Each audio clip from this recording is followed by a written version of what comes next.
ఏంటి సంగతులు? శాండీతో బీరు 2.0. ఈరోజు ఇంకా కొన్ని టఫ్ క్వశ్చన్లు అడుగుతాడంట. ఏం అడుగుతున్నా? చాలా ఉన్నాయి, తీసి పెట్టాను క్వశ్చన్లు ఇప్పుడు. అవునా అన్న, పెద్ద ఫ్యాన్ అన్న, కొంచెం ఈజీ క్వశ్చన్లు అడుగుతున్నా. వెల్కమ్ బాంబార్ గారు, మొదలు పెడదామా? ఇంకా మొదలు పెట్టండి అండి. మాకు చాలా క్వశ్చన్స్ ఉండిపోయినాయి యాక్చువల్లీ. నిన్న అడిగిన క్వశ్చన్ల కన్నా టఫ్ క్వశ్చన్లా? చాలా టఫ్ ఉన్నాయి, చాలా. మరి ఎలా ఆన్సర్ చేస్తారు అనేది ఇప్పుడు డిపెండ్ అయి ఉంటుంది. సరే, మొదలు పెట్టే ముందు ఏమైనా ఉందా లేదా? మాకు ఎందుకు లేదు, ఉంది. ఇదేంటి రాంగ్ నంబర్?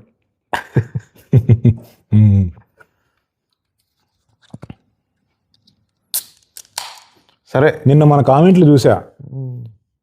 బీరు తాగుతా ఇంటర్వ్యూ ఏంట్రా అని కొన్ని కామెంట్లు పడ్డాయి. సరదాగా అనిపించింది. మనం ఏది సీరియస్ తీసుకోంగా. అంతేగా. Thank you. సో మీరు తీసుకుంటారు. సో మీరు బీరు పోస్తుంటేనే ఒక క్వశ్చన్ అడిగేస్తాం. మరి అసలు మీరు ఏం చేస్తారు, ఏం జాబ్ చేస్తారు యూఎస్లో? నేను చేసేది సాఫ్ట్వేర్ జాబ్ చేస్తా. సాఫ్ట్వేర్ జాబ్ చేస్తాను, కానీ నేను చేసే పనులు కొంచెం హార్డ్గానే ఉంటాయి. మరి అదే మాకు డౌట్. సాఫ్ట్వేర్ చేసేది సాఫ్ట్వేర్ జాబు. అదేంటంటే మన ప్రొఫెషన్ సాఫ్ట్వేర్ జాబు, కానీ మన పర్సనల్ ఇంట్రెస్ట్లు ఉంటాయి కదా, అవన్నీ డిఫరెంట్ అనమాట. నిన్న మాట్లాడుకున్నాం కదా, మన ఫేవరెట్ సబ్జెక్ట్స్ ఏంది, బయట తిరగటం, అటువంటివి ఎక్కువ ఇష్టం. అదే, మీరు ఎప్పుడు అసలు జాబ్ గురించి ఏం మాట్లాడారు? అయితే జాబ్ గురించి నేను మాట్లాడను. ఎందుకు, పొద్దున్న లేస్తే సాయంత్రం వరకు జాబ్ చేసుకుంటాము, దాని గురించి మాట్లాడాల్సిన అవసరం నాకు లేదు. నేను మాట్లాడను. నేను నా ఇంట్రెస్ట్ గురించి మాట్లాడతాను. ప్రొఫెషన్ అనేది అది తర్వాత. సరే, ఒక చైర్స్ కొట్టి మళ్ళీ ఇంకో క్వశ్చన్తో మొదలు పెడదాం. చైర్స్.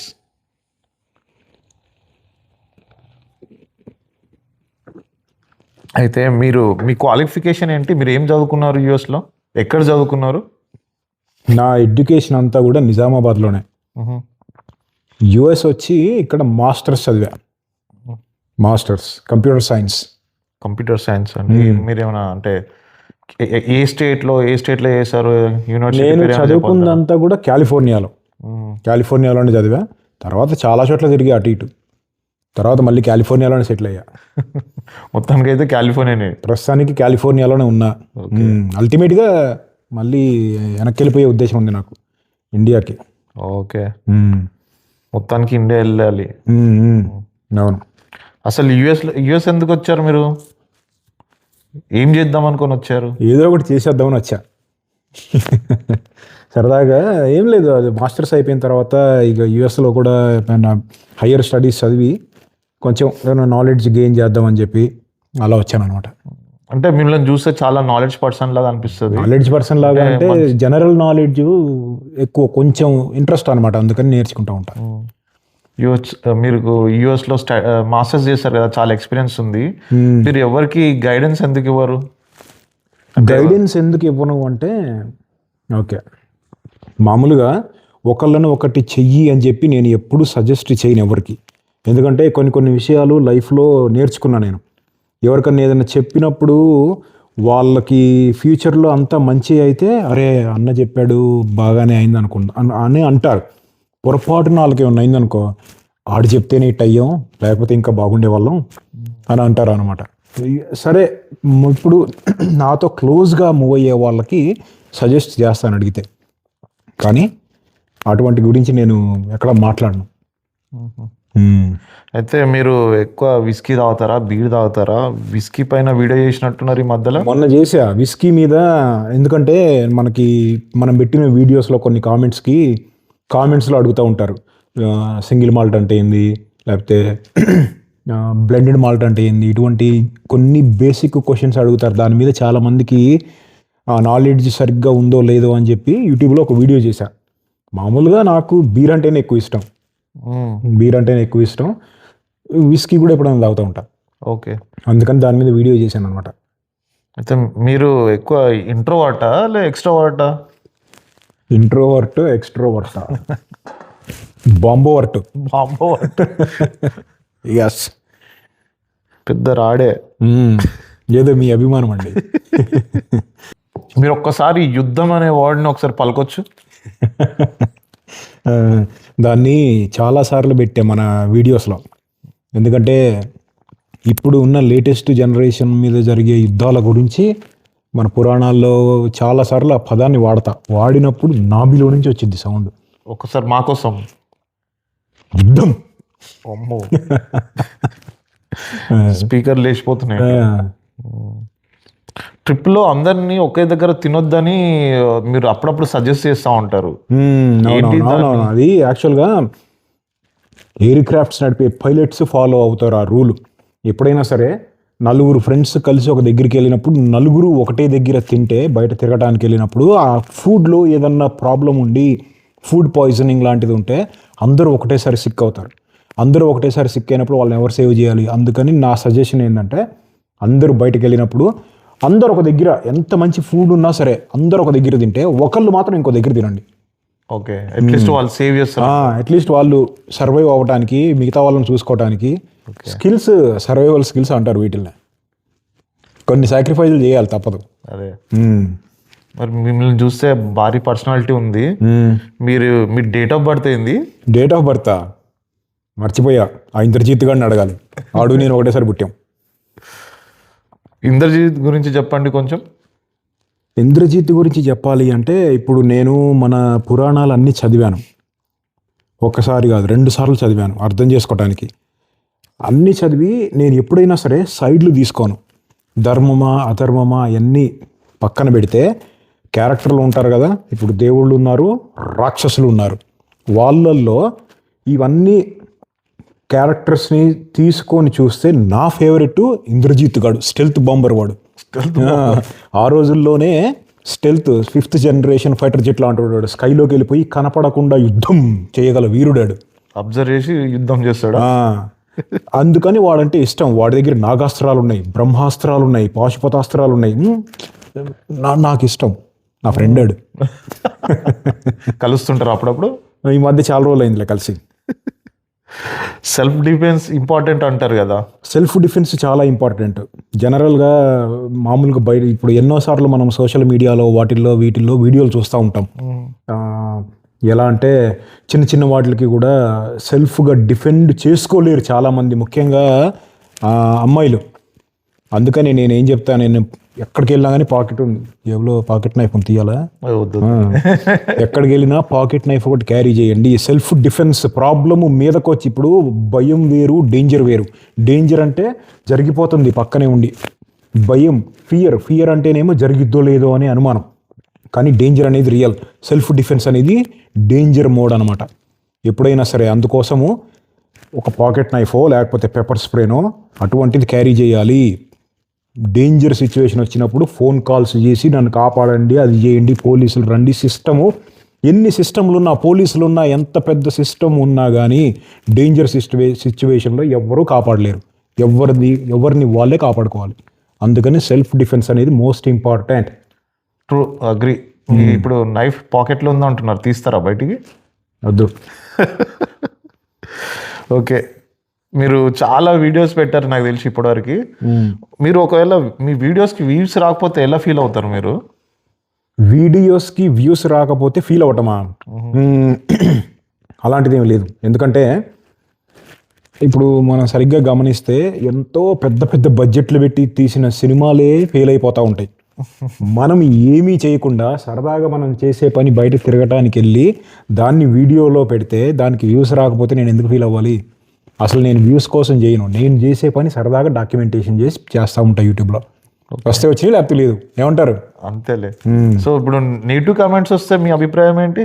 నెగిటివ్ కామెంట్స్ని నేను అసలు పట్టించుకోను. ఇట్లా చూస్తా, ప్రతి కామెంట్ చూస్తాను నేను టైం ఉన్నప్పుడు. ఈ మధ్య ఇంకా ఎక్కువ ఈ కామెంట్లు రావటం. కానీ నెగిటివ్ కామెంట్సే ఎప్పుడన్నా వస్తూ ఉంటాయి. ఐ డోంట్ కేర్, నేను పట్టించుకోను. అట్లా మీరు బాగా ట్రిప్లు వేస్తుంటారు, లాంగ్ డ్రైవ్స్ వెళ్తుంటారు కదా, మాకేమైనా టిప్స్ ఇవ్వచ్చు కదా?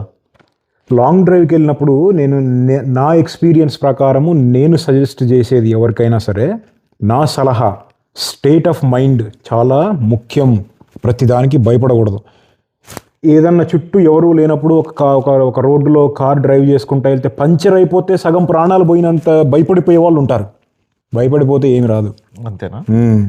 నెక్స్ట్ సొల్యూషన్ ఏందని ఆలోచించడం మొదలు పెట్టేసేయాలి అక్కడే. అంతేగాని తెలుసుగా, పిసుక్కుంటూ కూర్చోకూడదు. తెలుసుగా, మ్మ్. లేకుంటే అస్సామే. ఆ. సో యూఎస్ఏలో ఉండాలి ఇంకా ఇంకొంచెం ఏంటంటే మెడికల్ కిట్ ఉండాలి కార్లో లాంగ్ డ్రైవ్లు కొట్టేటప్పుడు. సెల్ఫ్ వాటర్ ఉండాలి, ముఖ్యమైన వాటరు, ఫుడ్, సేఫ్టీ కిట్. వాళ్ళు వెళ్ళే ప్రదేశాన్ని బట్టి కొంచెం జాగ్రత్తలు అయితే తీసుకోవాలన్నమాట. భయపడకుండా ఉండాలి, నేను చెప్పేది అది. ఓకే. సో యూఎస్ఏలో మీకు ఫేవరెట్ ప్లేస్ ఏంటి? యుఎస్లో నా favourite place death valley, California. Okay. చాలా సార్లు వెళ్ళి అక్కడికి అరిజోనాలో తిరుగుతుంటారు ఎప్పుడు? తిరుగుతూ ఉంటాను. అంటే ఇప్పుడు ఫేవరెట్ ప్లేస్ అంటే ఇల్లు అక్కడ ఉండమంటావా ఏంటి? తిరగటానికి అన్నీ తిరుగుతాను. నా ఫేవరెట్ ప్లేస్ డెత్ వ్యాలీ, ఎడారి. వెళ్ళి ఇసుక తల్లుతూ ఉంటా అవసరమైతే. ఇండియాలో ఫేవరెట్ ప్లేస్ ఏంటో మరి? మా ఊరు నిజామాబాద్లో మా ఊరు నా ఫేవరెట్ ప్లేస్. ఇండియా అంతా నా ఫేవరెట్. ఇంకా గట్టిగా అడిగితే మా ఊరు. మీ ఊరు పేరు ఏంటో? మా ఊరు నిజామాబాద్ డిస్టిక్లో ఒక చిన్న ఊరు. చెప్పిన అర్థం కాదు మీకు. మీకు ఫ్యూచర్లో వేరే కంట్రీస్ ఏమైనా విజిట్ చేసే ప్లాన్ ఉందా? ఫ్యూచర్లో కొన్ని కంట్రీస్ వెళ్ళే ఉద్దేశం ఉంది, ముఖ్యంగా బ్రెజిల్ అండ్ బోట్స్వానా. బ్రెజిల్ ఏమో అమెజాన్ రెయిన్ ఫారెస్ట్ చూస్తానికి వెళ్ళాలి. బోట్స్వానా వెళ్ళాలి. బోట్స్వానాలో కాలహారి ఎడారి. మీరు గమనిస్తే ఎక్స్ట్రీమ్లీ ఆపోజిట్ ప్లేస్లు రెండు. ఒకటేమో రెయిన్ ఫారెస్ట్, ఒకటేమో ఎడారి. ఒక దగ్గరేమో అనిమల్స్ ఉంటాయి, ఇంకో దగ్గర ఇసుక చల్లుతారు, పాములు ఉంటాయి. బోట్స్వానా ఎడారిలో ఉడుములు, పాములు ఉంటాయి.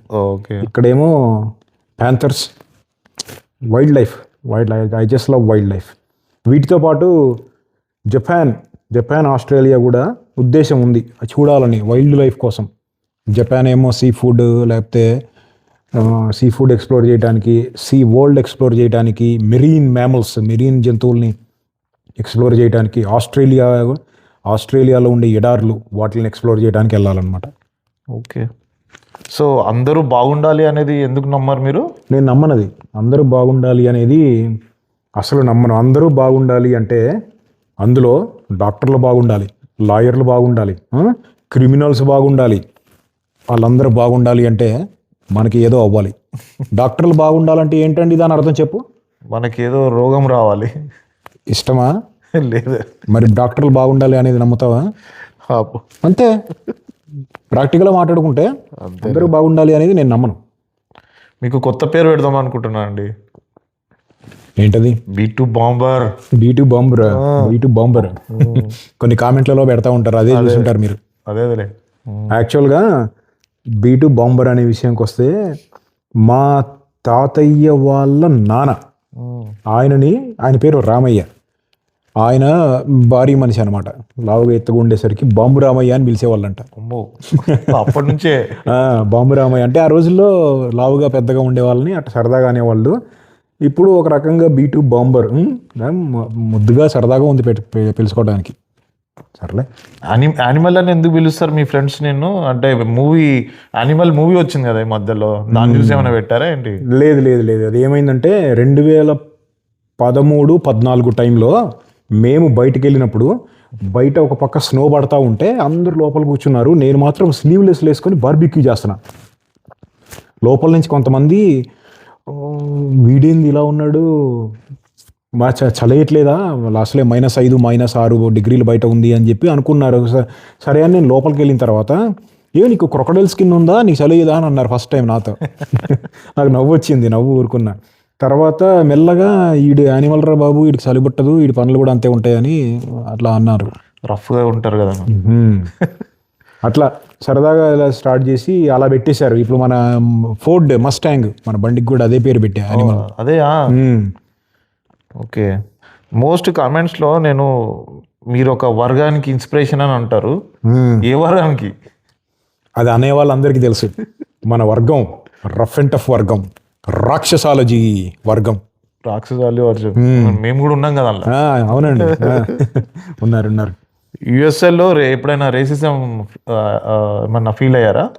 అయ్యాను. యుఎస్లో రేసిజం అనే, అసలు ఎవడిరా నువ్వు, మా దేశం ఎందుకు వచ్చేవరా, వెళ్ళిపోరా అని నేను ఫేస్ చేశాను. అన్నారు 3-4 చోట్ల అయినాయి.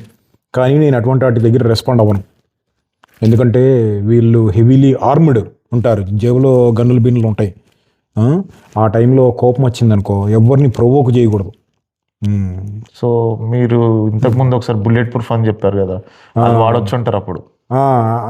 అలానే అనుకోవచ్చు మనం. పెద్దగా ఇప్పుడు ఎలా అంటే కొన్ని సార్లు అసలు రెస్పాన్సే ఉండదు నా దగ్గర నుంచి, కానీ కొన్నిసార్లు వింటూ లోపల కోపం వస్తూ ఉంటుంది, లోపల బాధేస్తూ ఉంటుంది కొన్ని విషయాలకి. కానీ అన్నిటికీ కాదు, కొన్నిటికి తప్పదు, అందుకని అయినా కానీ రెస్పాండ్ అవ్వను. ఓకే. వేరే యూట్యూబర్ని వాళ్ళ పైన మీ అభిప్రాయం ఏంటి? నాకు అనవసరం ఉండేది. ఎవరి ఇష్టం వాళ్ళది, నాకు అనవసరం. ఓకే. నైట్ డ్రైవింగ్ ఎక్కువ చేస్తుంటారు కదా, ఎందుకు? నైట్ డ్రైవింగ్ ఎందుకు అంటే ట్రాఫిక్ తక్కువ ఉంటుంది, లాంగ్ డ్రైవ్లు కొట్టేటప్పుడు టైం మిగిలిద్ది. రాత్రిపూట డ్రైవ్ చేస్తే మైలేజ్ కూడా వచ్చింది. ఎలా అని అడగద్దు, there is lot of science behind it. అవన్నీ తర్వాత ఎప్పుడైనా చెప్తాలే. ఇటువంటివి ఉన్నాయి. మా తాతయ్య అనేవాడు రాక్షసులు రాత్రిపూట తిరుగుతారా ఉంటారా అని. ఓకే. మీరు అట్లా అనుకోవచ్చు. అప్పుడే క్యాచ్ చేసేసారు అనుకుంటా మీ తాత. ఓకే. బయట వీడియోస్ తీస్తుంటారు కదా, ఏమైనా ప్రాబ్లమ్స్ అవుతాయా, ఏమైనా రిస్ట్రిక్షన్స్ ఉంటాయా? ఉంటాయి. ఒక్కోసారి వచ్చి ఎవడు నువ్వు వీడియో ఎందుకు తీస్తున్నావు అంటారు. చాలా చోట్ల బయటికి వెళ్ళినప్పుడు నాకు అర్థమైపోయింది ఇక్కడ వీడియో మనం తీయగలమా లేదా. ఒకవేళ అనుమానం ఉంటే ముందే వెళ్ళి అడుగుతా నేను. ఇప్పుడు కొన్ని స్టోర్స్ ఉంటాయి, కొన్ని షూ లేకపోతే ఇటువంటి స్టోర్స్ లోపలికి వెళ్తే నాకు సెన్స్ నాకు అర్థమైపోతూ ఉంటుంది. ఇక్కడ వీడియో తీస్తే మనల్ని ఎవరో ఏదో అంటారు అని అనుమానం వచ్చింది అనుకో, ముందే వెళ్ళి అడిగేస్తాను అనమాట. ఓకే. ఇంకో కొంతమంది ఏమనుకుంటారంటే వీడు ఇన్వెస్టిగేషన్ చేస్తానికి వచ్చాడేమో అని చెప్పి అనుకుంటారు. అంతెందుకు, కాలిఫోర్నియాలో కార్స్ క్రష్ చేసే పెద్ద ఫ్యాక్టరీ ఒకటి ఉంది. అది ప్రైవేట్ ఏరియా, లోపలికి వెళ్ళకూడదు అని క్లియర్గా రాశారు. సరే అని చెప్పి లోపల వాళ్ళ దగ్గరికి వెళ్తే, వాళ్ళు ఈ దేశం వాళ్ళు కాదు, వాళ్ళు వేరే దేశం వాళ్ళు. అక్కడ ఇప్పుడు కారు ఏజ్ అయిపోయిన తర్వాత క్రష్ చేస్తారు కదా, క్రష్ చేసే ఫ్యాక్టరీ ఉంది వాళ్ళకి. అన్ని క్రష్ చేస్తుంటే దగ్గరికి వెళ్ళి వీడియో తీసుకోవచ్చా అని అడిగా. వాళ్ళు యాక్చువల్గా ఊరుకోలేదు. నువ్వు ఇన్వెస్టిగేషన్ చేస్తానికి వచ్చావా, నువ్వు ఆఫీసర్వా, నువ్వు ఎందుకు వచ్చావు మా దగ్గరికి, మా వీడియోతో నీకేం పని అని చాలా గట్టిగా అడిగారు. జరుగుతూ ఉంటాయి, ఏదో ప్రాబ్లమ్స్ ఉంటాయి ఉంటాయి. నేను వదిలేశాను అంతే. ఇక అంటే ఆ చోట్ల మీరు వీడియోస్ తీయడం ఆపేస్తారా? అసలు వీడియోస్ తీయడం ఆపను కాదు, అసలు స్టార్టే చేయలేదు కదా నేను ఆపటానికి. ఓకే. అయినా నేను తీసే వీడియోలు మోస్ట్లీ అన్ని అడవుల్లో, చుట్టల్లో, పుట్టల్లో, వాటిల్లో ఉంటాయి. అక్కడ పర్మిషన్ ఎందుకు, పెద్ద పుల్లిని పర్మిషన్ కావాలా, కనపడితే తీసేయడమే అంతే. అంతే. ఓకే. మీకు మస్టాంగ్ కార్ ఉంది కదా, కార్ ఒకటేనా ఏమన్నా మోటార్ సైకిల్స్ అట్లా ఏమన్నా ఉన్నాయా? ఉండేవి, మోటార్ సైకిల్స్ ఉండేవి. మోటార్ సైకిల్స్ 4 ఉండేవి, కానీ కోవిడ్లో అన్నీ అమ్మేశా. వాటిల్లో CBR 1000 హరికేను, CTX 700, Yamaha VMAX, Harley iron 1200. అంటే మీరు బైక్స్ ఎక్కువ లైక్ చేస్తారా లేకపోతే కార్లే ఎక్కువ లైక్ చేస్తారా? నాకు యాక్చువల్గా 2 ఈక్వల్గా ఇష్టము, కానీ ఈ మధ్య కార్స్లో ఎక్కువ తిరుగుతున్నాయి. ఎందుకంటే లాంగ్ డ్రైవ్లు కొట్టడానికి కారు, ఇప్పుడు లోకల్లో ఉన్నప్పుడు తిరగడానికి మోటార్ సైకిల్స్. కానీ కోవిడ్లో అన్నీ అమ్మేశాను కదా, ఇప్పుడు నెక్స్ట్ ఇంకో మోటార్ సైకిల్ ఉంది ఉద్దేశం, అది ఏదంటే ట్రయంఫ్ రాకెట్ 3 ఒక ఉద్దేశం ఉంది. 3-4 బళ్ళు టెస్ట్ చేసి దాన్ని ఫైనల్ చేశాను. ఇంకా తీసుకోలేదు, కుదరట్లేదు. కొనుక్కుని ఇంట్లో పెట్టుకోవాలి కదా, ఇంట్లో పెట్టుకొని కూర్చొని ఏం చేస్తాం. నేను ఉండేది కాలిఫోర్నియాలో తప్ప అన్ని చోట్ల ఉంటున్నా. కరెక్టే.